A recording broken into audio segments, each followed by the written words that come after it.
Greater Hyderabad వ్యాప్తంగా కూడా గణేష్ నవరాత్రి ఉత్సవాలు అయితే అంగరంగ వైభవంగా కొనసాగుతూ ఉన్నాయి. అయితే ఈ మొత్తం గణేష్ నవరాత్రుల సందర్భంగా ఏదైతే నవరాత్రులు ముగిసిన తర్వాత దాదాపు ఒక్కొక్కరు కూడా 3 రోజుల నుంచి 2 రోజుల నుంచి 5 రోజులు 9 రోజుల వరకు కూడా వినాయక నిమజ్జనాలు అయితే చేస్తూ ఉంటారు. కాబట్టి అయితే ముఖ్యంగా హైదరాబాద్ పరిసర ప్రాంతాల్లో దాదాపు 1,00,000కు పైగా వినాయకుని విగ్రహాల నిమజ్జనాలు మాత్రం ట్యాంక్ బండ్ పరిసర ప్రాంతాల్లో అయితే కొనసాగుతాయి. కాబట్టి దీనికి సంబంధించి ఏదైతే ట్యాంక్ బండ్కు ఏదైతే వినాయక నిమజ్జనాల వాహనాలకు సంబంధించి వచ్చే వాహనాలకు సంబంధించి అయితే పలు ట్రాఫిక్ ఆంక్షలు అయితే విధించారు హైదరాబాద్ ట్రాఫిక్ పోలీసులు. మొత్తంగా అయితే ట్యాంక్ బండ్ పరిసర ప్రాంతాల్లో ఉన్నటువంటి ఈ పరిసర ప్రాంతాల్లో ప్రయాణించే ప్రయాణికులు కూడా ఇది గుర్తించుకోవాలని కూడా పోలీసులు అయితే పలు సూచనలు చేస్తూ ఉన్నారు. మొత్తంగా నిన్నటి నుంచి కూడా వరుసగా అయితే 3 రోజుల నుంచి కూడా గణేష్ నిమజ్జనాలు ప్రారంభమయ్యాయి. కాబట్టి అయితే నిమజ్జనాలకు వచ్చే వాహనాలకు ఎలాంటి ఇబ్బందులు కలగకుండా ఉండేందుకు ఈ మార్గంలో అయితే ట్రాఫిక్ ఎక్కువగా ఉంటుంది. కాబట్టి పలు ట్రాఫిక్ ఆంక్షలు అయితే పోలీసులు విధించారు. ముఖ్యంగా ఈ ట్రాఫిక్ సంబంధించి మనం చూసుకున్నట్లయితే ఏదైతే ఈ ట్రాఫిక్ ఉందో ముఖ్యంగా ఏదైతే గణేష్ నిమజ్జన సందర్భంగా మొత్తం నిన్న ఆగస్టు 30 నుంచి సెప్టెంబర్ 6వ తారీఖు వరకు కూడా ట్రాఫిక్ ఆంక్షలు అయితే అమల్లో ఉన్నట్లయితే పోలీసులు అయితే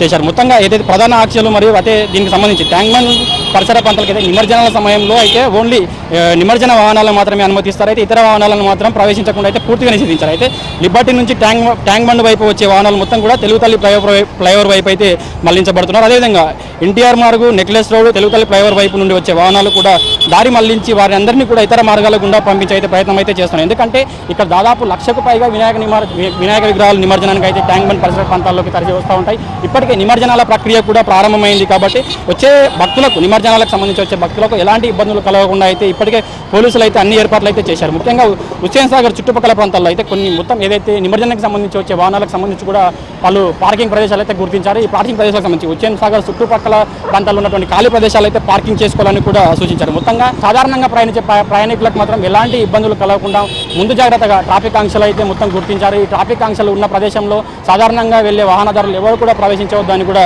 పోలీసులు అయితే వారికి సూచన చేస్తున్నారు.